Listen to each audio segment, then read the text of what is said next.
It is great to be joined by our guest, Iain MacMillan. He does great work over at BetSided. He also does a great job with the Bacon Bets podcast. You're able to catch that wherever you get your podcasts. I know that he does some contributions over at Hammer as well, that great betting organization, and it is always great to have you aboard, Iain. Thank you. Thank you for having me, Greg. Thank you for joining me, Iain. And first things first, before we dive into some of these series, as I do think that one that is very fascinating is Maple Leafs versus Lightning. We'll enter into that in a second, but what are you taking a look at in terms of this year's NHL playoffs? Because as we both know, when it comes to things getting wonky, when it comes to upsets among the professional sports, I feel like this is the biggest of them. You're not going to be seeing something like Fairleigh Dickinson knocking off Purdue or anything like that in terms of the NHL playoffs, but it's very consistent where you'll see like a 7 seed knock off a 2, an 8 seed knock off a 1. Do you think that we could see that volatility this year in the playoffs? I think we could. I mean, if you like chaos in postseason, the NHL has it out of all the professional sports. I mean, just look at the President's Trophy curse. If you don't follow hockey too closely, the President's Trophy is awarded to the team with the best regular season record at the end of each season. And the President's Trophy winner hasn't even made the Stanley Cup final until I think it was back 2014, 2015, I think, if my memory serves correct. Most of the time, actually, if you look especially the past few years, the President's Trophy winner loses either in the first or second round. So I've actually had a lot of people message me saying, oh, the Bruins must be locked to win the Stanley Cup this year. Should I put money on them? And I tell them not so fast. The regular season champion does not always translate well to the postseason. So if you like chaos, then the NHL playoffs are for you. I remember when I was, I think, in high school, the 7 and the 8 seed, I think it was the Coyotes and the Kings played in the Western Conference Final one year. So anything could happen, especially in the wide open Western Conference. Last year we had the Avalanche, who were head and shoulders above the rest of the conference. I don't think that's the case this year. Of the 8 teams in the Western Conference, the only team I'd be completely shocked to go on a run and win the conference would be maybe the Jets. But even with them, Connor Hellebuck, their goaltender, one of the best in the NHL, he could carry them all the way. So really, the Western Conference, if you tell me there's any of the 8 teams win the West and are in the Stanley Cup final, I wouldn't even really be that shocked. So strap in, because it's going to be a fun postseason. It is going to be a fun postseason, and one thing that has been very much a constant in the NHL, and I'm sorry to bring it up, the fact that the Maple Leafs just have not been able to win a series, and I like this Maple Leafs team. I think that they've got a really good bunch once again. Right now we're seeing them minus 150 on the series price against the Tampa Bay Lightning, a Lightning team I was expecting a little bit more from this year, but how do you gauge this series? Because with the Lightning, I sort of feel like they took their foot off the gas a little bit towards back half of the season, because the Boston Bruins were just head and shoulders better than everyone in the NHL. They were pretty much locked into their seat for the NHL playoffs pretty much from the beginning part of the season when you were taking a look at it. But with this Toronto Maple Leafs team, I think that they're the better team, and I think that they're actually worthy of this price. It's just one of those, I need to see it to believe it before I'd be willing to bet something like this sort of ordeals. Yeah, and I do have to say before I talk anything Maple Leafs related, to let the listeners know it there, I'm a diehard Maple Leafs fan, so I do have a little bit of bias. My heart is invested in this team a little bit more than any other team. But yes, if you just look at how these two teams have performed this year, if you look at the analytics, I know the Maple Leafs have lost to the Lightning in the first round the past couple of years. We're doing it again. But if you look at the numbers, you look at the analytics, you look at how they perform, they should beat the Leafs. I actually kind of like their price point to win the series at minus 145 or minus 140.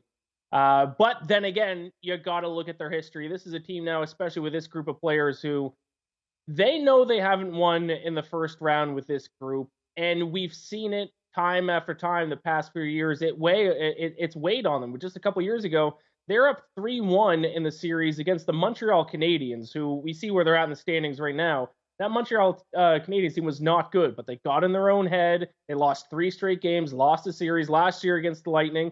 They were up 3-2, lost 2 straight games, lost a series. I mean, the COVID year, they lost to the Blue Jackets in the first round. This is a team that if they get past the first round, the things get real, because they got to get that monkey off their back. But analytically, if you look at the numbers, it's a great bet for them to win in the first round. The Lightning are an older team. They don't quite have the depth that they used to. They have not been the same Lightning team we've seen in years past. But I just can't bet on the Leafs because of how much they get inside their own head inside the first round. So objectively, the Leafs are a good bet. I will not be placing my money on them to win in the first round. But if they're going to win in the first round, now this year is the time to do it. And to use a basketball reference here as well, they just need to see one go through the basket. If they're able to get that one series win, then I feel like the wheels could really be turning. I feel like it's just, as you were mentioning, just one of those things where it's like it's been building and building and building and building, and it would just be like taking the weight of the world off their shoulders if they're able to get through with one of them. And we've mentioned it a little bit before. The NHL playoffs, it can have quite a bit of volatility and chaos, and it's not very often where you see a team just completely light the league on fire and be about a minus 320 in terms of their series price, and that's what we're finding with the Bruins and the Florida Panthers. Like, to use an NBA reference here, if you take a look at the series prices right now in terms of some of those top teams in the NBA, like the Celtics versus the Hawks, for example, the Celtics are minus 1,000 to knock off the Atlanta Hawks, so clearly you're not getting any of that in the NHL. But for the Bruins, do you think that this is a little bit too short of a price for them against the Florida Panthers, or do you think that this is relatively well priced just because what we were mentioning before, all the volatility that we could see in the playoffs? I think it's well priced. I think it is a good price. I mean, just because of the volatility in the NHL playoffs, and also because the Boston Bruins, I'm not as high on them as a lot of other teams because their advanced analytics aren't actually that good. They're good, but they don't rank in the top 1, 2, 3, maybe even 5 in a lot of advanced analytics. Now, the thing with the Boston Bruins is that they do the simple things really well. This year in the NHL, 3rd in the league in shooting percentage, 1st in save percentage. So you can make up for a lot of those average advanced analytics if you, number one, do a really good job of putting the puck in the net when you get shots on goal, and number two, preventing the other team from doing so. The Boston Bruins, very good at that. But this Florida Panthers team, a very good offensive team, got off to a slow first half to the start of the season, but in the second half, they're starting to look like the Panthers team that won the President's Trophy last year, a Panthers team that can put up 4 or 5 goals on you in any given night. Now, the issue is the Panthers need to try to do that against the goalie who's going to win the Vezina Trophy in Linus Ullmark. But if they get hot and Linus Ullmark stumbles a couple games, the Panthers could be live in this spot. Now, I think the odds are set about right. I think the Bruins are probably deserving of minus 300, minus 320 favorite. But I don't think there's a single series in the NHL, a matchup that you could exist going back the past 2 decades where you would see a favorite like the Celtics that would be like minus 1,000 or something. Anything could happen in the NHL. We've seen big upsets before. The Tampa Bay Lightning, when they won the President's Trophy, I want to say 5-6 years ago, got swept by the Blue Jackets in the first round in a huge upset. Anything could happen in the NHL playoffs, but Bruins are deserving of being pretty heavy favorites in that first round matchup. No question about it. And we'll talk about a few teams in the next segment as well. But I want to get your thoughts on this as well, because I've noticed just engaging the NHL playoffs over the last few years, things always seem to tighten up a little bit more with the defense. And as we know, this year in the NHL, typically your boilerplate total would be a 6. This year it transformed to more of a 6.5. Scoring has been up league-wide. Do you think that we should be seeing those totals go downward a little bit more for the playoffs? And what we've been seeing in past years with the defense becoming just much more at the forefront, with goals becoming a little bit more of a premium, do you think that that'll be the case once again this year? Yeah, it probably should be. And another factor that you have to consider when it gets to the NHL playoffs is no team's going to play their backup goalie. You know, on any given night, a team might toss out their backup goalie to give their starter a rest, even if maybe both guys are tired. One guy might be, dealing with a banged up knee. They might even toss in their third string goalie. You're not going to see that in the NHL playoffs. They will put out their first string goalie night in, night out, and because of that alone, that's going to affect the totals with absolute no chance. Because sometimes, when we wake up in the morning, we look at the odds, we don't know who's going to start in net for these teams. Sometimes maybe it will be the backup goalie. We will have no doubt night in and night out. It will be every team's number one option, and that's probably going to affect the totals at least a little bit heading into the playoffs. And it has been so interesting to take a look at this NHL season as well, because we have seen those totals going upward. We have seen the domination of the Boston Bruins, and we've hit upon that as well. And for the most part, we've got a lot of the playoff set. We do have a few games that, as we are doing this on this Thursday night, a few of them are going on, which is going to be affecting a little bit of seeding, which is why we don't necessarily have the series prices on all of these, and actually have a few games for Friday as well. I'll get the thoughts of Iain MacMillan on those, and we'll take a look at a few other teams that could be dangerous in the postseason up next on the Greg Peterson Experience on VSiN, the Sports Betting Network. Iain, as we're doing this right now, we sort of know what all the playoff matchups are going to be, but a few things need to be finalized because as we're doing this, the game between the Golden Knights and the Seattle Kraken, as a matter of fact, is going to be going into the third period. But I do find it to be fascinating what we could maybe expect in the West, because you did mention it. It's a little bit more wide open this year than it has been in the past. And what are your prospects on the Golden Knights entering into the playoffs? Because something that I was mentioning to you a little bit off air is being out here in Las Vegas since the franchise really started up is that the Golden Knights, up until this year, they were always a very dominant home team, could be a little bit shaky on the road. This year, it's been the total opposite for them. It has been, and that is, I would say, their biggest advantage heading into the NHL postseason because, there's that cliche that playoff series doesn't start until a road team wins a game. Well, the Vegas Golden Knights, the best road team in the entire Western Conference. Only 7 regulation road losses all season for the Vegas Golden Knights, which you said, Greg, the complete opposite. Because I think maybe it was just a factor of the first couple of years of Vegas having an NHL team that players had to get it out of their system, that when they went to Vegas to play them, they got to party it out. Now maybe that they've been in the league for a couple of years, players aren't partying every time they go to play the Golden Knights. But it is interesting to see that the Golden Knights have been so good on the road. But I'm not a huge believer in the Golden Knights. If you look at their advanced numbers and even really their shooting and save percentage numbers, they're good, but nothing really jumps off the page to me. And even though, they're probably going to end up here with the best record in the Western Conference, look at goal differential. I think goal differential kind of tells the story about the Golden Knights. They're not first. They're not second. They're not fourth in the West, third. I think they're fourth, maybe fifth in the Western Conference right now in goal differential. They just seem to find ways to win games throughout the regular season. And maybe this has just been a factor of the Western Conference being so wide open and they've just won more close games than the rest of the teams. But even though they're going to be the top seed in the Western Conference, it looks like, I'm not that big of a believer in the Golden Knights, to be honest. But the road record is certainly an advantage to keep an eye on heading into the first round. And taking a look at the West, are there any teams that you are finding a little bit of value on, whether that be from one of these preliminary series prices, which again, we are waiting for many of those to come out because a little bit of seeding is on the line with these late Thursday and the pair of Friday games that we've got. Is there any value in terms of any of those, or just a little bit more on the broad board to be able to win the conference or be able to win the Stanley Cup? Yeah, I think generally the team that I'm looking at that I think holds the best value in the Western Conference, and this team I've mentioned a couple times throughout the season, I don't think they get the credit they deserve, is the Dallas Stars. This is a team that plays very good defensive hockey. This is a team that has one of the best young goaltenders in the NHL in Jake Ottinger. But this year they have something that they've lacked in the past couple of years. And don't forget, I think it was 2 years ago, they were in the Stanley Cup final against the Tampa Bay Lightning.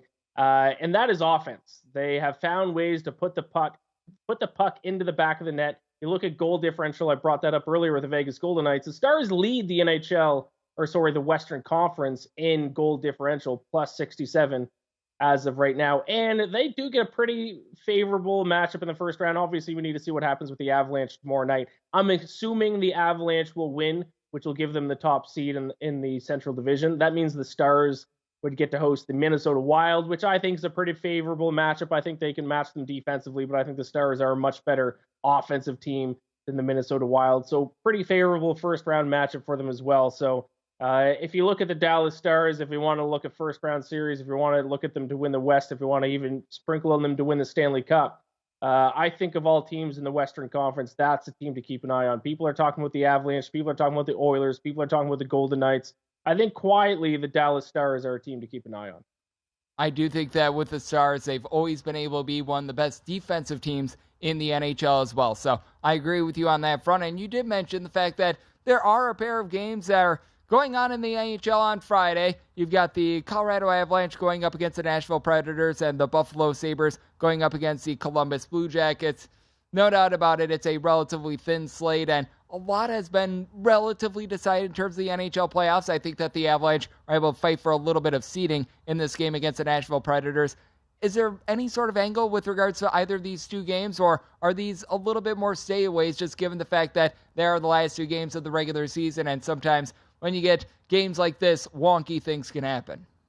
I think there is a little bit of an angle. I got to actually play for both of these games, starting with the Sabres. Minus 170, obviously big favorite, but The other race that we're talking about, there's one race, and that's obviously the race to get into the postseason. The other race is for the bottom of the NHL, because obviously there's Connor Bedard coming out in the NHL draft this year. Every team wants the best chance possible to get Connor Bedard. Well, the team that's doing the best tanking, even though tonight they just beat Pittsburgh, which doesn't help their chances, but generally over the past few weeks, the team that's done the best job of tanking has been the Columbus Blue Jackets. Their numbers have been atrocious over their last 10 games. 30th in Corsi percentage, which is advanced analytic I look at a lot. Dead last in expected goals percentage. Even if you just look at actual goal differential, per 60 minutes over their last 10 games, an actual goal differential, and this doesn't count tonight's game, by the way, we'll say, against the Penguins, which was a 3-2 overtime win.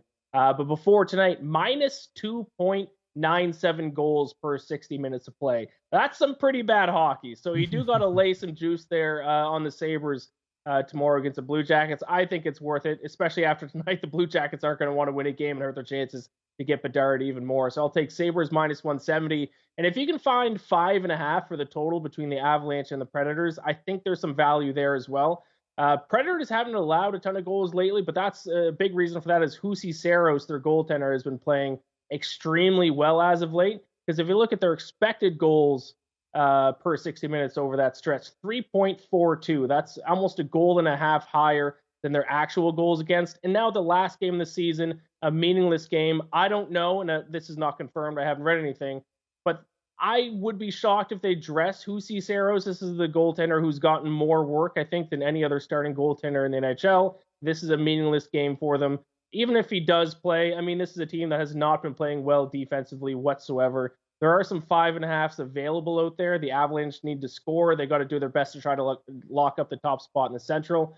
So I think the over is a pretty solid play there in that second game. So I like the Sabres and I like the over for tomorrow's games. I like those angles. I like being able to take a look at those final few games. And as we know, with regards to the East, a little bit more solidified with that. The Boston Bruins certainly did their part, filling up that top spot very, very early on. And we do have a set series between the New Jersey Devils and the New York Rangers. No love lost between these two teams in the northeast part of the country. And right now, the Devils are the slight favorite at minus 120. What do you make out of this series? Because I do think that the top goaltending, and no doubt, it belongs to the New York Rangers with Shesterkin and company, but I do take a look at this Rangers team as well. And with them, they've been a little bit inconsistent ever since the trade deadline. Feels like guys have been trying to gain a little bit of chemistry, and that's what I do think is the biggest key in this series, because with the Rangers, I do think that they need to get things fortified a little bit more on that front, because it does feel like they've been